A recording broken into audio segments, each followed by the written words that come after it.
भारत के एक छोटे से गांव में एक गरीब किसान रामलाल अपनी पत्नी सीमा और बेटे मुकेश के साथ रहता था। रामलाल का जीवन संघर्षों से भरा था, लेकिन वह ईमानदारी और मेहनत पर विश्वास करता था। क्या मेरी मेहनत कभी रंग लाएगी? हर बार बारिश कम होती है, फसल खराब होती है और हमारे पास कुछ भी नहीं बचता। रामलाल, तुम इतना मत सोचो, भगवान पर भरोसा रखो। हमें बस अपनी तरफ से पूरी मेहनत करनी है। सीमा, तुम्हारे शब्द मुझे हमेशा बहुत हिम्मत देते हैं। कुछ दिनों बाद गांव में एक बड़ा तूफान आया। रामलाल का खेत पूरी तरह से बर्बाद हो गया। हे भगवान, अब मैं क्या करूंगा? सब कुछ खत्म हो गया। पापा, हम कुछ और कर सकते हैं। मुझे यकीन है कि हमें कोई रास्ता जरूर मिल जाएगा। बेटा, जब खेत ही नहीं बचा तो हम क्या करेंगे? हमारे पास तो खाने को भी कुछ नहीं है। रामलाल, हमें हार नहीं माननी चाहिए। हमें गांव के सरपंच से बात करनी चाहिए। शायद वह हमारी मदद कर सके। रामलाल, तुमने इतनी मेहनत की है, मैं तुम्हारी स्थिति समझता हूँ। मैं तुम्हें एक सुझाव दे सकता हूँ। क्या सुझाव है सरपंच जी? तुम्हारे पास थोड़ी जमीन बची है, क्यों ना तुम सब्जियाँ उगाने का काम शुरू करो। गांव में लोग सब्जियाँ खरीदते हैं, यह तुम्हारे लिए काफी फायदेमंद हो सकता है। यह तो काफी अच्छा विचार है, पर मेरे पास तो बीज खरीदने तक के भी पैसे नहीं है सरपंच जी। मैं तुम्हें बीज उधार दे सकता हूँ। जब तुम्हारी फसल तैयार हो जाएगी तब तुम मुझे पैसा लौटा देना। बहुत बहुत धन्यवाद सरपंच जी। अगले दिन रामलाल, सीमा और मुकेश खेत में काम कर रहे होते हैं। बाबा, मैंने सुना है कि पास के बाजार में सब्जियों की अच्छी कीमत मिलती है। क्यों ना हम वहाँ अपनी सब्जियाँ बेचें? ये अच्छा विचार है बेटा, हम जरूर कोशिश करेंगे। अरे ले लो, ताजा ताजा सब्जियां ले लो। एक बार खाओगे तो बार बार आओगे। जल्दी आओ, ले लो। बहुत मीठे मीठे फल भी हैं, सब्जियां भी ले लो। कहिए बाबूजी, क्या दे दूं? अरे तुम्हारी तो सारी सब्जियां ही बहुत ताजा हैं, समझ नहीं आ रहा क्या लूं और क्या ना लूं। शुक्रिया बाबूजी, मैं हमेशा कोशिश यही करूंगा कि सबसे अच्छी सब्जियां आप लोगों के लिए लेके आ सकूं। रामलाल की मेहनत रंग लाई। धीरे धीरे उसका काम चल पड़ा और उसका परिवार खुशहाल होने लगा। अगले दिन रामलाल का पड़ोसी हरि उसकी दुकान को देखता है और मन ही मन बोलता है, अरे ये रामलाल की सब्जियां इतनी अच्छी कैसे हो सकती है? मुझे इसका राज पता करना होगा। रात को हरि चुपके से रामलाल के खेत में जाता है और रामलाल की सब्जियां खराब कर देता है। अगली सुबह रामलाल ने देखा कि उसकी फसल खराब हो गई है। पापा, ये हरी चाचा का काम हो सकता है। बेटा, हमें किसी पर बिना सबूत के आरोप नहीं लगाना चाहिए। हमें भगवान पर भरोसा रखना चाहिए। आखिरकार हरि को अपने ऊपर शर्म आती है और वह रामलाल के पास आता है। रामलाल, मुझे माफ कर दो। मैंने तुम्हारे खिलाफ जो किया वह गलत था। हरि, इंसान गलतियां करता है, लेकिन सबसे बड़ा इंसान वही है जो अपनी गलती स्वीकार करे। दोनों किसान एक दूसरे की मदद करने लगे और गांव में खुशहाली फैल गई। यह कहानी एक छोटे से गांव की है, जहां सर्दियों ने अपना कहर ढा रखा था। चारों तरफ ठंडी हवाएं चल रही थी। लोग अपने अपने घरों में दुबके हुए थे, लेकिन उस ठंडी रात में एक घटना ने पूरे गांव को हिला दिया। रीमा, इस बार सर्दी बहुत कड़ी है। अगर यही हाल रहा तो हमारी फसलें भी खराब हो जाएंगी। हाँ, और कई परिवार तो भूखे मर रहे हैं। हमें कुछ जरूर करना होगा विक्रम। मैं कल रघु से बात जरूर करूंगा। उसकी दुकान में काफी राशन है, शायद वो हमारी मदद कर सके। अरे, इतनी रात में इस कड़कड़ाती सर्दी में कौन आ गया? रुको, मैं देखता हूँ कौन है। विक्रम धीमे धीमे दरवाजे की तरफ बढ़ता है। जैसे ही वो दरवाजा खोलता है, उसकी नजरें सामने टिक जाती हैं और वह देखता है एक अधेड़ उम्र का आदमी बाहर खड़ा है। कृपया मेरी मदद करें, मैं रास्ता भटक गया हूँ। इस ठंड में मैं मर जाऊंगा। यह बात सुनते ही विक्रम उस आदमी को तुरंत अपने घर के अंदर बुला लेता है। आप कौन हैं? और इतनी ठंड में यहाँ कैसे आए? मेरा नाम रामू है। मैं पड़ोसी गांव से हूँ, लेकिन रास्ता भूल गया और यहाँ तक आ गया। विक्रम और रीमा ने उस अजनबी की मदद तो की, लेकिन उन्हें यह नहीं पता था कि उसकी मौजूदगी पूरे गांव को प्रभावित करेगी। अगले दिन सुबह गांव वाले विक्रम के बुलाने पर इकट्ठा होते हैं। रघु, जो हमेशा संदेह में रहता है, सबसे पहले बोलता है, ये अजनबी कौन है और इसे गांव में क्यों रखा गया? आजकल किसी पर भरोसा नहीं किया जा सकता। वह एक भूला भटका इंसान है। हम उसे इस ठंड में कैसे बाहर निकाल सकते हैं? लेकिन अगर उसने हमें धोखा दिया तो? इंसानियत का फर्ज है कि हम उसकी मदद करें। गांव वालों के बीच राय बटी हुई थी। कुछ ने विक्रम का साथ दिया तो कुछ रघु के साथ, लेकिन सच्चाई तो समय ही बताएगा। रात का समय है। अजनबी धीरे धीरे झोपड़ी से बाहर निकलता है। रघु उसे देख लेता है और उसका पीछा करता है। अजनबी के रात में बाहर निकलने से रघु का शक और बढ़ गया। उसने फैसला किया कि वह इसकी असलियत जानकर रहेगा। रघु उसका पीछा करता है, लेकिन अजनबी अचानक गायब हो जाता है। रघु डरकर वापस लौट आता है। अगले दिन रात विक्रम अजनबी को चुपचाप अलमारी खोलते हुए देखता है। वह उसके पास जाकर सवाल करता है, तुम यहाँ क्या कर रहे हो? अरे मैं सिर्फ पुरानी कुछ चीजें ढूंढ रहा था। विक्रम को शक हुआ, लेकिन उसने कुछ नहीं कहा। उसने तय किया कि वह इस बारे में रीमा और रघु से बात करेगा। गांव के कुछ घरों से राशन और गहने गायब हो जाते हैं। रघु तुरंत अजनबी पर इल्जाम लगाता है। मैंने पहले ही कहा था, इस आदमी पर भरोसा मत करो, इसे तुरंत गांव से बाहर निकालो। बिना सबूत के किसी पर इल्जाम लगाना सही नहीं है। हम पहले सच्चाई का पता लगाएंगे। विक्रम और रीमा रात में अजनबी पर नजर रखते हैं और उसे चोरी करते हुए पकड़ लेते हैं। मेरा शक सही निकला। तुम यहाँ चोरी करने के इरादे से ही आए थे। विक्रम और रीमा अजनबी को पकड़ने के बाद उसे गांव के चौपाल में लाते हैं। सभी गांव वाले जमा हो जाते हैं। देखा, मैंने कहा था ये आदमी हमें धोखा देगा, इसे गांव से बाहर फेंक दो। रघु, इसे अपनी बात रखने का मौका तो दो। बताओ तुम कौन हो और ये सब क्यों किया?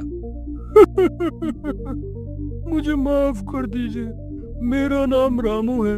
मैं सचमुच पास के गांव से आया हूँ। मेरी फसल बर्बाद हो गई और मेरे बच्चे भूख से मर रहे हैं। मैंने कई जगह मदद मांगी, लेकिन कोई सुनने को तैयार नहीं था। मजबूरी में मैं यहाँ आया। राशन और गहने चुराने का मेरा इरादा नहीं था, लेकिन जब मैंने गांव में इतनी संपन्नता देखी तो मैं लालच में आ गया। मुझे माफ कर दीजिए। माफ करने की बात तो मत करना विक्रम, ऐसा इंसान सिर्फ मुसीबत लाएगा। रघु, अगर तुम उसकी जगह होते तो क्या तुम भी ऐसा ही कहते? हम उसका अपराध नजरअंदाज नहीं कर सकते, लेकिन उसकी मजबूरी भी समझनी होगी।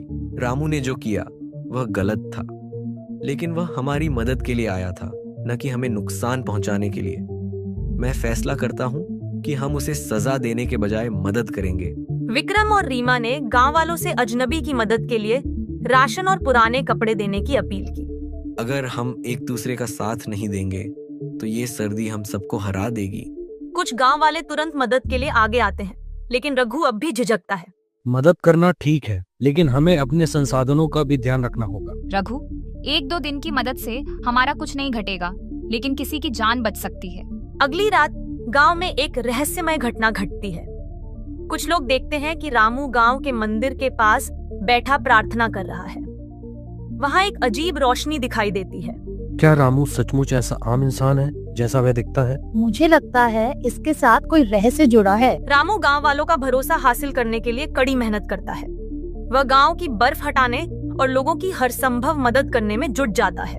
आप सबने मेरी बहुत मदद की, अब मेरा फर्ज है कि मैं आपके लिए कुछ कर सकूं। गांव वाले रामू की मदद और ईमानदारी से प्रभावित होते हैं। रघु भी धीरे धीरे अपना नजरिया बदलता है। मैं गलत था, इंसानियत हर चीज से ऊपर है। एक दिन गांव पर एक बड़ा संकट आता है।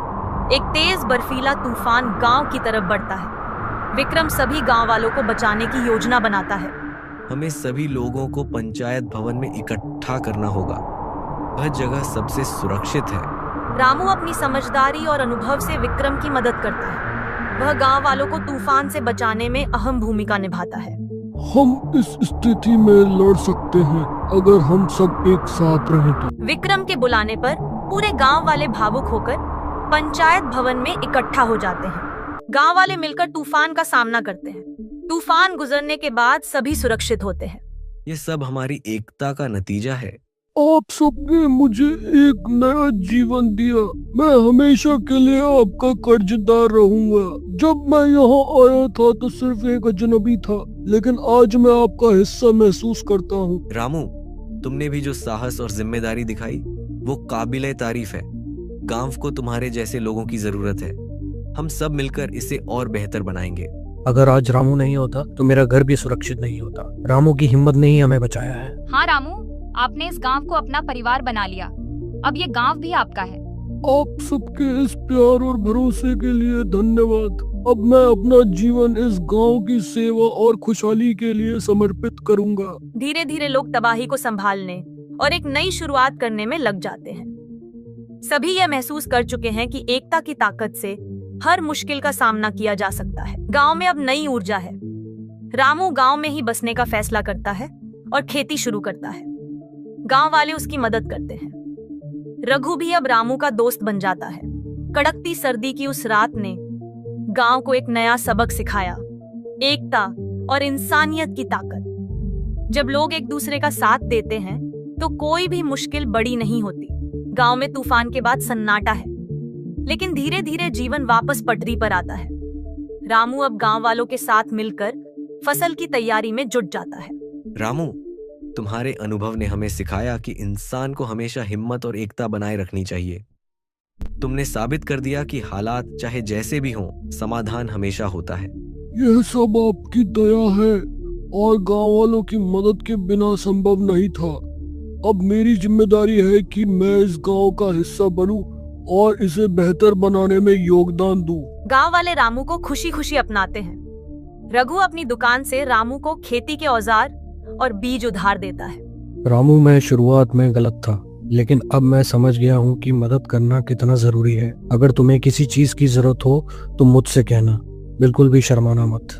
धन्यवाद रघु भाई, हम सब मिलकर इस गांव को नई ऊंचाई पर ले जाएंगे। फसल तैयार होने के बाद गांव में उत्सव का आयोजन किया जाता है। सभी गांव वाले मिलकर खुशी मनाते हैं। इस साल की फसल में मेहनत और एकता का स्वाद है।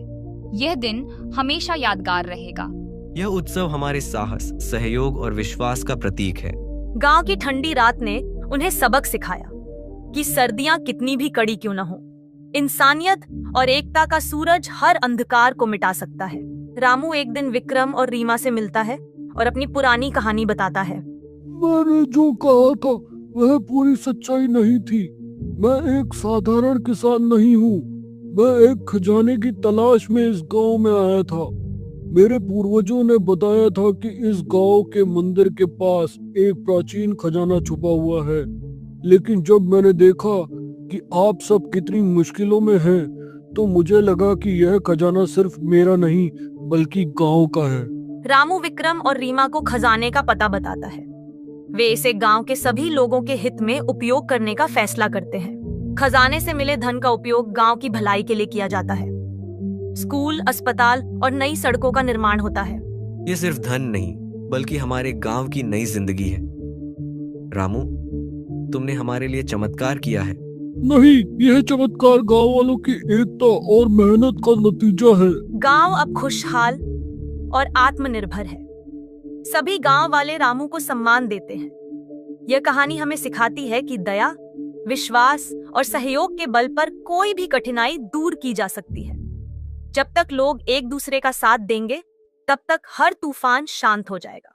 आशापुर एक छोटा और सुंदर गांव था, जहां हर कोई अपने काम में व्यस्त रहता था, लेकिन गांव का तालाब एक रहस्य छिपाए हुए था। मोहन एक ईमानदार और मेहनती किसान था, लेकिन उसकी मेहनत का फल नहीं मिल रहा था। बारिश कम होने से उसकी फसलें खराब हो रही थी। एक दिन मोहन तालाब के किनारे बैठकर अपने दुख व्यक्त कर रहा था। तभी तालाब से एक आवाज आई। मोहन, यदि तुम सच्चे दिल से मेहनत करोगे और भरोसा रखोगे तो मैं तुम्हें अपना खजाना दूंगा। मोहन ने तालाब की बात को दिल से लगा लिया। उसने दिन रात मेहनत की और गांव वालों की मदद भी की। देखते ही देखते मोहन की मेहनत रंग ला रही थी। उसकी फसलें हरी भरी होने लगी थी। लेकिन जैसे ही सब कुछ सही लग रहा था, प्रकृति ने एक और चुनौती भेज दी।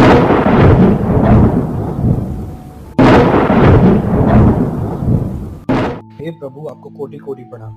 इस बार आपके आशीर्वाद से फसलें बहुत अच्छी हुई हैं, जिसे बेचकर मैं बहुत मुनाफा कमा सकता हूँ और साथ ही साथ गाँव वालों की बहुत मदद कर सकता हूँ। हे भगवान, ये क्या बिन मौसम बारिश? मेरी फसलों का क्या होगा?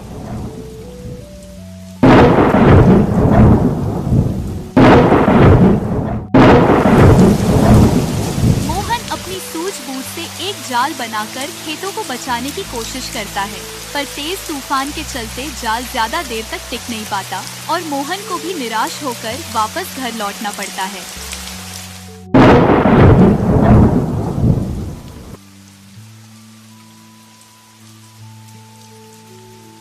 अगर मैं मेहनत से हार मान गया तो मेरा सपना अधूरा ही रह जाएगा। तालाब ने कहा था कि भरोसा रखना जरूरी है। एक और चुनौती ही सही, कोई बात नहीं, मैं हार नहीं मानूंगा। थोड़ी देर बाद तूफान तो थम गया, लेकिन मोहन की आंखों में मायूसी और दिल में दर्द लिए उसकी सारी फसल बर्बाद हो चुकी थी। अगले दिन मोहन ने अपने टूटे हुए दिल और उम्मीदों की आखिरी किरण को समेटते हुए बिना हार माने फिर से अपने खेतों की ओर कदम बढ़ाए। लेकिन रास्ते में तालाब से फिर से एक रहस्यमयी और डरावनी आवाज गूंज उठी। इस बार उसकी आंखों में चिंता और दिल में हिम्मत का संग्राम चल रहा था, क्योंकि एक और कठिन परीक्षा उसका इंतजार कर रही थी। मोहन, तुम्हारी मेहनत दिख रही है, लेकिन सफलता के लिए धैर्य भी जरूरी है। अब मैं तुम्हें एक और जिम्मेदारी देता हूँ। जो भी गांव वाले परेशान हों, उनकी मदद करो। उनका भला ही तुम्हारे खजाने की चाबी बनेगा। मैं अपनी पूरी कोशिश करूंगा और हार नहीं मानूंगा। यह कहकर मोहन वहाँ से चला जाता है। मोहन ने तालाब की बात मान ली। वह न केवल अपनी फसलों पर ध्यान देता, बल्कि गांव वालों की भी मदद करता। एक सुबह मोहन अपने खेतों की ओर जा रहा होता है। तभी अचानक उसकी नजर कुछ गांव वालों पर पड़ती है और वह उनसे उनका हालचाल पूछने के लिए आगे बढ़ जाता है। अरे काका, कैसे हैं आप सब लोग? अरे मोहन बेटा, कैसे हो? अभी हम तुम्हारे बारे में ही बात कर रहे थे। तुम्हारे जैसे लोग ही गांव की असली ताकत हैं। अरे नहीं काका, मैं तो बस अपनी जिम्मेदारी निभा रहा हूँ। अगर गांव के हर इंसान थोड़ी सी कोशिश करे तो हम सबकी जिंदगी बदल सकती है। बिल्कुल सही कहा मोहन बेटा। अगर हम सब मिलकर मेहनत करें तो कुछ भी असंभव नहीं, लेकिन आजकल लोग जल्दी हार मान लेते हैं। यही तो बात है काका, हमें एक दूसरे का सहारा बनना होगा। अगर हम एकजुट होकर खेतों में नई तकनीक अपनाएं और बाजार तक सीधा पहुंच बनाएं, तो गांव तरक्की करेगा। मोहन सही कह रहा है। हमें अपनी पुरानी सोच से बाहर आना होगा। सरकार की योजनाओं का फायदा उठाना चाहिए। बिल्कुल, मैं मोहन की बात से बिल्कुल सहमत हूँ। और हमें यह भी ध्यान रखना होगा कि युवा पीढ़ी को गांव से जोड़कर रखना जरूरी है। मैं यही कोशिश कर रहा हूँ काका। हम सबको मिलकर एक ऐसा उदाहरण पेश करना होगा कि दूसरे गांव वाले भी हमसे प्रेरित हो सके। सच कहा, हमें गर्व है तुम पर मोहन। तुमने दिखा दिया कि सपनों को हकीकत में बदलना मुमकिन है। जय हो मोहन की। गांव की तरक्की के लिए हमारी मेहनत जारी रहेगी मोहन बेटा। नहीं काका, मेरी जय जयकार मत करिए। मुझे सिर्फ आप लोगों का प्यार चाहिए और मैं हमेशा चाहता हूँ कि आप सभी लोग खुश रहें, स्वस्थ रहें और किसी भी तरह की आपको कोई दिक्कत या परेशानी ना आए। बस मेरी हमेशा भगवान से यही प्रार्थना रहेगी, आप लोग और हमारा छोटा सा गांव हमेशा सब खुश रहें और मुझसे जितना बन पड़े मैं उतनी आप सबकी मदद कर सकूं। ठीक है चाचा, चलता हूँ, जाके खेतों को देखता हूँ। यह कहकर मोहन वहाँ से अपने खेतों की ओर चल पड़ता है।